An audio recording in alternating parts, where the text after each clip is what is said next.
Welcome to steno dictation. Dictation 5 second बाद शुरू होगा। स्टार्ट। सुप्रीम कोर्ट ने नेता एवं वकील कपिल सिब्बल की उस याचिका को सुनने से मना कर सही किया जिसमें असम, उत्तर प्रदेश और उत्तराखंड के मुख्यमंत्रियों के बयानों को आधार बनाकर हेट स्पीच यानी नफरती भाषण के खिलाफ कठोर दिशा निर्देश बनाने की मांग की गई थी।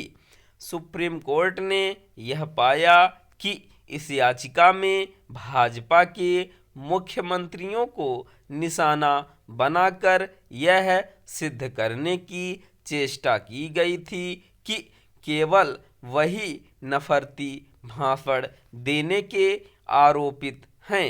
साफ है कि इस याचिका में बड़ी चतुराई से अन्य दलों के नेताओं के विषाक्त माने जाने वाले भाषणों का जानबूझकर उल्लेख नहीं किया गया। नफरती भाषण के खिलाफ दल विशेष के नेताओं को निशाना बनाने वाली इस याचिका ने यही बताया कि याचिकाकर्ता स्वयं दुराग्रह से ग्रस्त हैं। देखना है कि वे संशोधित याचिका दायर करते हैं या नहीं और उस पर सुप्रीम कोर्ट कोई दिशा निर्देश बनाता है या नहीं। वैसे यह आसान काम नहीं, क्योंकि नफरती भाषणों के खिलाफ प्रभावी गाइडलाइंस तभी बन सकती हैं जब इसे परिभाषित किया जाए कि क्या नफरती है और क्या नहीं। इस संदर्भ में इसकी अनदेखी नहीं की जा सकती कि कई बार किसी की ओर से कटु सत्य के उल्लेख को द्वेष फैलाने वाला करार दिया जाता है, तो कई बार नफरती भाषण को अभिव्यक्ति की स्वतंत्रता का आवरण पहनाने की कोशिश की जाती है। इस सब के बीच नेताओं की ओर से नफरती या फिर विभाजनकारी अथवा भड़काऊ भाषण दिए जाने का सिलसिला कायम है।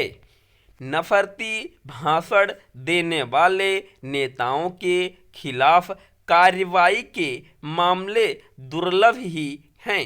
इसका कारण यह है कि जब कोई नेता ऐसे भाषण देता है तो उसके दल के लोग उसका बचाव करने के लिए आगे आ जाते हैं। यह भी देखा गया है कि राज्य सरकारें नफरती भाषण देने वालों के खिलाफ कार्रवाई करने में प्रायः पक्षपात करती हैं।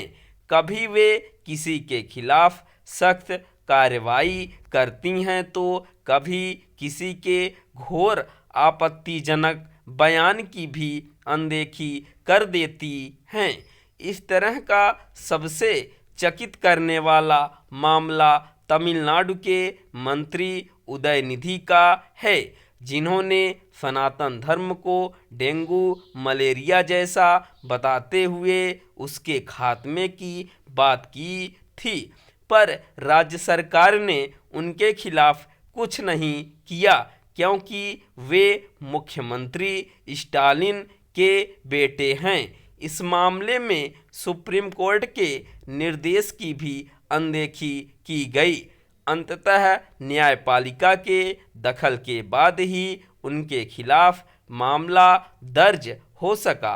समस्या केवल यही नहीं कि संवैधानिक मूल्यों और शिष्टाचार की अनदेखी के चलते राजनीतिक विमर्श विषाक्त होता जा रहा है और यही माहौल नफरती भाषणों का जरिया बन रहा है।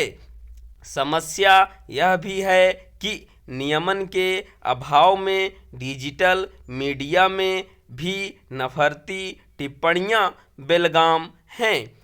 इससे भी सार्वजनिक विमर्श विषाक्त हो रहा है। स्टॉप।